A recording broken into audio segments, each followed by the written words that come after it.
everyone. We're here live from RSA conference, and it's been an exciting week, and I'm so glad to be here. I'm Melinda Marks, the Practice Director for Cybersecurity at Enterprise Strategy Group, and I'm really happy to be here today with my esteemed colleagues, David Vance and Todd Thiemann, and we're going to talk about some highlights that we saw this week. I know for me, this is a fun week. Get to see all of the new vendor announcements, all the vendors on the show floor, get to see all of my friends, but there are a lot of exciting themes that we saw. David, you cover vulnerability management and risk management, a big week for these topics. What did you see this week? It sure has been. Let me tell you, there's been a lot of new vendor announcements this week, specifically around cyber risk management, as well as attack surface management, that are super exciting to me since they fall into my coverage area.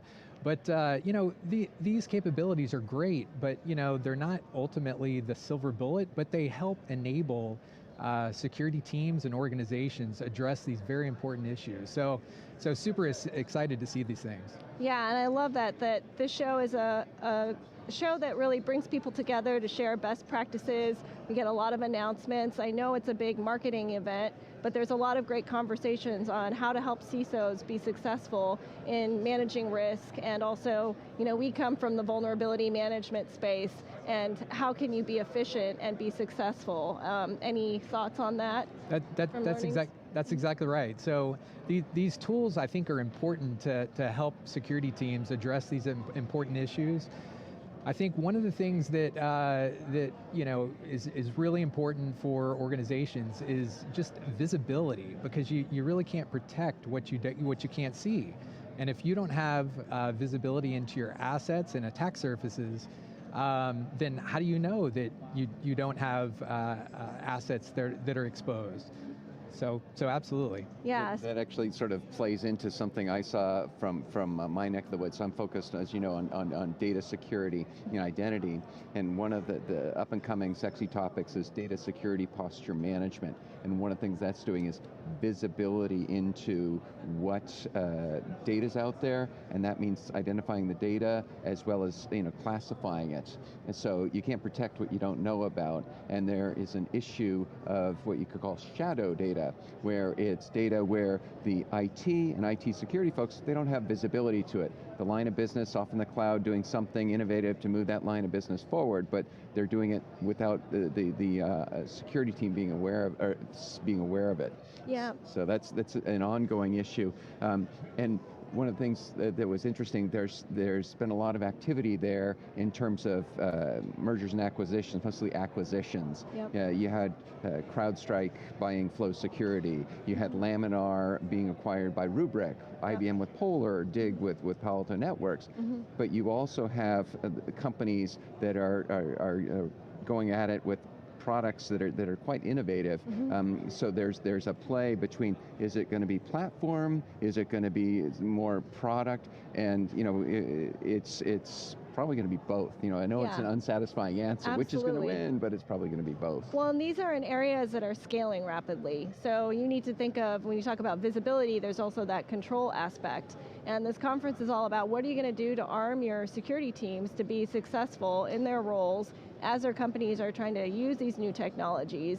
And these technologies and all of these adoption patterns are all about increasing productivity and increasing scale, and I think those are big issues across your areas as well. Like if you're managing risk or vulnerabilities as things are scaling, how can you prioritize? How can you drive efficiency? And then with data, with Gen, of course, we haven't said Gen AI yet. We're supposed to drink every time we say Almost every vendor out there. Pretty much. They were winning that buzzword bingo contest. Yes, exactly. But I think data is going to proliferate as well. Oh, absolutely. And that's one of the things about data security posture management. Your data is always changing, and you need to identify, classify so you can protect it, but also so you can maintain compliance, because there might be buried in that data that's impacted by PCI DSS or HIPAA. There might be a compliance regime that's in play. There's data governance there. There's also the issue of stale access. So you might have data stores out there, somebody departed the company, you need to cut off their access, but maybe that hasn't happened. So that's an ongoing pain point for enterprises that some of these solutions solve for. Yeah, and with, you just mentioned identities and access, so that's your coverage area as well. Yes. What are you seeing with identity and access? Again, something that scales rapidly. Yeah. Well, you saw continued innovation on the human identity front, but one of the things that was a bit new and different is the emerging topic of what you could call non-human identity management. So that's things like workload identities, secrets, which are identities basically. Yeah, that also issue. encompasses credentials, like it could be certificate lifecycle management comes to mind. This is something that's of increasing concern when you had, the Okta breach recently that involved non-human identities, and a lot of enterprises, as they start looking at their attack surface, they're realizing a big chunk of it they didn't have visibility to previously are those non-human identities. So that was one of the things that was interesting for me to see. And it's also the big picture. It could be non-human identities, you could call it, but there's some interesting subsets within that, such as, I mentioned certificates, that's one thing. You could also look at workload access control in the cloud particularly. That's something that has been a manual process that does not scale, and there's some new technologies that are going after that. As well as getting back to your original point about visibility, there's some of the startups in that space that are focused on visibility for those non-human identities. So there's a lot of interesting things happening in that space. And you have some new upstarts going after that, as well as your established identity players that are seeing this is an issue and are going after it with solutions. So it's interesting to see what's happening there. Yeah. Todd, what's interesting is the coverage, some of the coverage areas that I cover around cloud security, they're incorporating a lot of those identity capabilities within their platforms. Yep. And then more recently, they're also incorporating data security capabilities into those platforms as well. So it's interesting to see the cloud security, data security, identity security, all starting to kind of converge with a lot of these vendors. Yeah. There's a lot of overlap. It's not discrete categories. They're use cases that customers are solving for to a great degree. Absolutely. Yeah, absolutely. and it does tie into that visibility aspect and understanding your different risk, what creates more attack surfaces. These are all different routes, and again, you're trying to think of what will get that hacker to treasure, how long will they be able to dwell in there. All of these things are all connected, and the more visibility, context, control that you have, the better. And I guess another area that we know that scales quickly is APIs. So we have covered API security before. We have another research project coming up on API security. We saw the Akamai acquisition of No Name this week. David, what do you think about API security and what you've seen? APIs are becoming more and more prolific. So APIs are used in applications, connecting to services across the internet, cloud.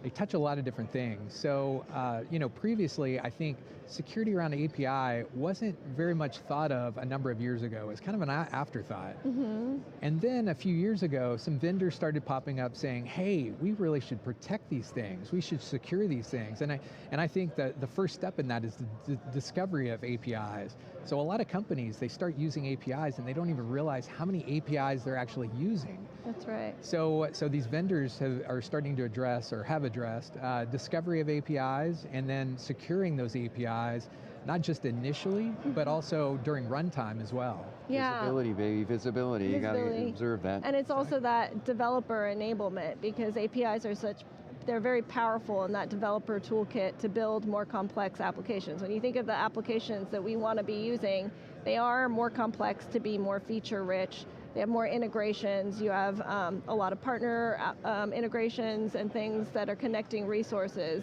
And those APIs are going to proliferate. And again, we should have the drinking game for Gen AI, but with Gen AI, those APIs are also going to proliferate. Yep. Absolutely. Yeah, so I guess I will mention too, Gen AI, we had a great session this week with our colleague Dave Gruber to talk about the challenges and opportunities with generative AI. It was interesting.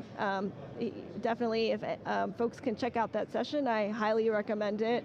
But one of the interesting aspects I saw this week is, even though we knew that Gen AI was going to be this big theme this week, and it's the buzzword, and it's every vendor is trying to think of how do I talk about Gen AI and what we're doing, and a big part of our colleagues' presentation was about keeping the advantage on the defender side. What I thought was really interesting about this week is the human element. So there's a keynote with Jason Sudeikis who talked about making sure that keep your mental health and emphasize kindness. And I just want to say I really like that about this show. Like, this show is all about products and everything, but a lot of it is about bringing the community together.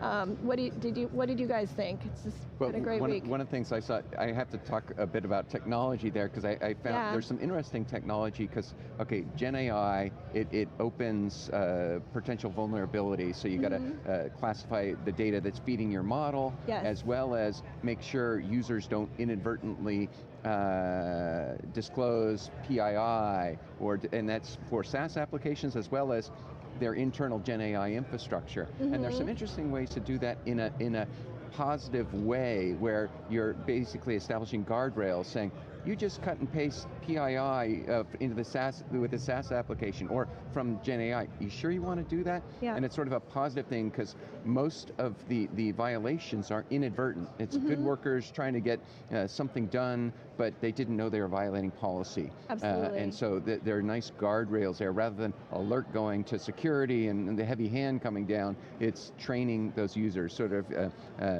security awareness training, but it's guardrails that are live. It's not like you sit through a 3-hour course. No, it's live as you're doing your work. So that was one thing that struck me. Yeah, and I love that aspect. I mean, we talk about Gen AI, and it's a little bit controversial because people think, at what point is this going to take jobs away? But to me, it's really exciting to think of the aspects of, even though we're in cybersecurity, we would love to think of our jobs as being exciting, doing research, fighting hackers, but a lot of it is tedious manual work. So are there ways we can apply that Gen AI to those cybersecurity burnout kinds of issues that we have, or talent shortage issues? And also, for the risk management, are there ways that you can help reduce the time for analysis across different tools? What are your thoughts on that, David? I think there's a lot of opportunity for technology, specifically Gen AI, to come in and help with data, sifting through vast amount of data that humans are having a hard time doing, and also speed, help with the speed of that. So humans can sort through some data, but how long does it take? You're dealing with files, flat files, CSV files, you're dealing with spreadsheets possibly, databases. Sifting through all that data to try to find something can take a long time. So using a technology like Gen AI, I think, is helpful and beneficial. And we're starting to see that some security companies are starting to incorporate some of those Gen AI features to help make SOC analysts faster, better, more successful. Some of the natural language processing, where they can just type in human text questions about, hey, help me find this vulnerability, or help me find this incident. And the platform that's incorporating Gen AI can help with that and answer that question, provide that answer back in a very human form to help that SOC analyst, so they don't have to be burdened with sifting through all this data. Right, or experts at writing queries or things like that. That could be. Exactly, I think that's fantastic. Yeah. And I think to that point, it's sort of empowering that SOC analyst to avoid the tedium and be more impactful in what they're doing. So summarize events, but you want human eyes to make sure there's not some hallucination there. And in talking to CISOs here at the show, they want to embrace generative AI. They want to leverage it, but they also don't want to automate things that might bring down operations inadvertently.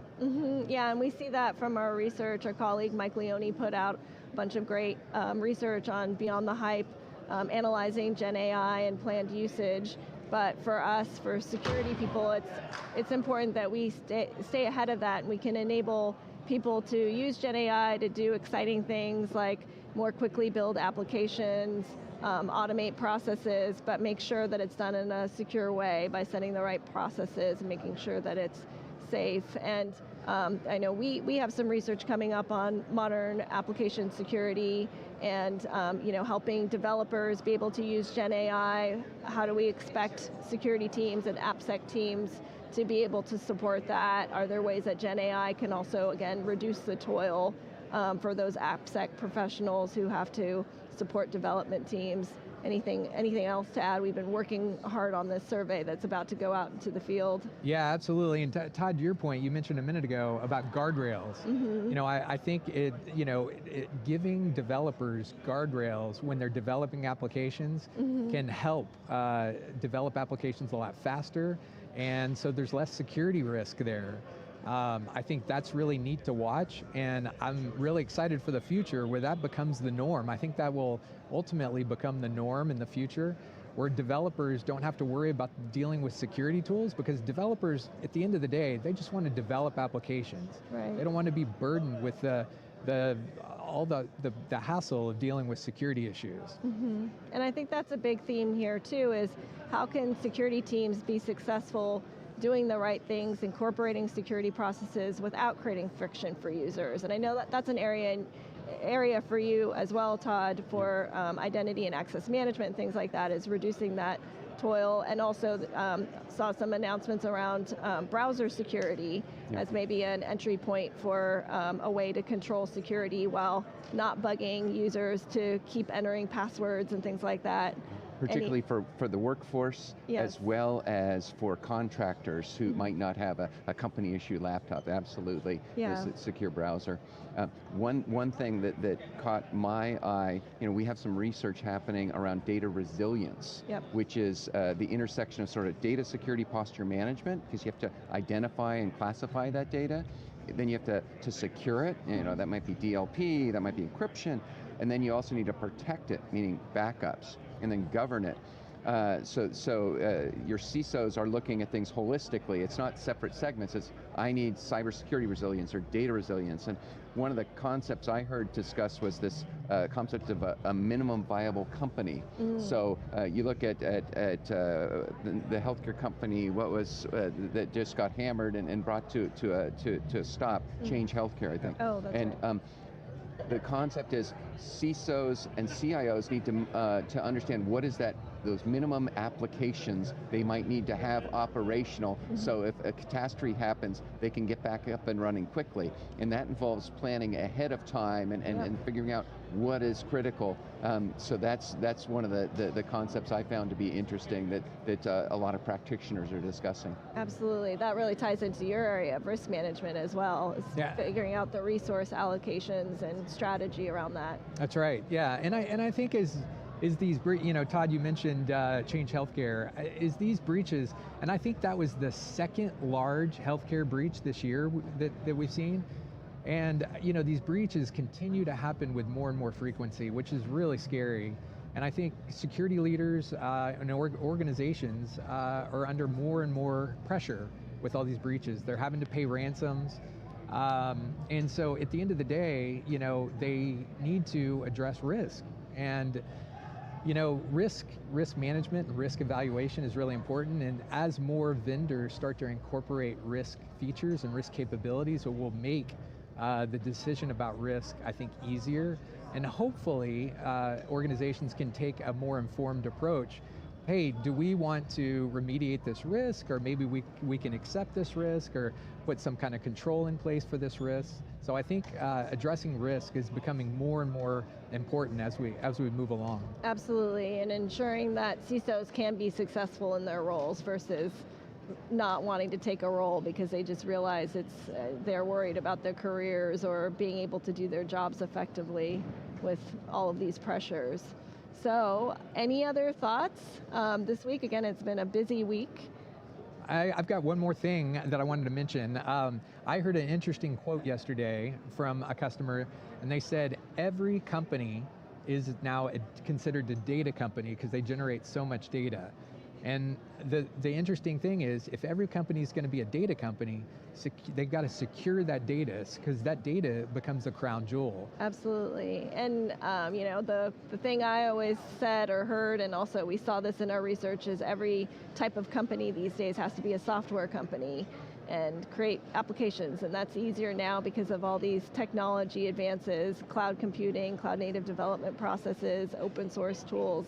And again, security is so important when everybody can so easily build an application, easily connect with APIs, exchange data. Again, with Gen AI, my mom will be able to make an app automated through these features. Well, let's make sure she's not sharing everybody's information and she's got those controls in there.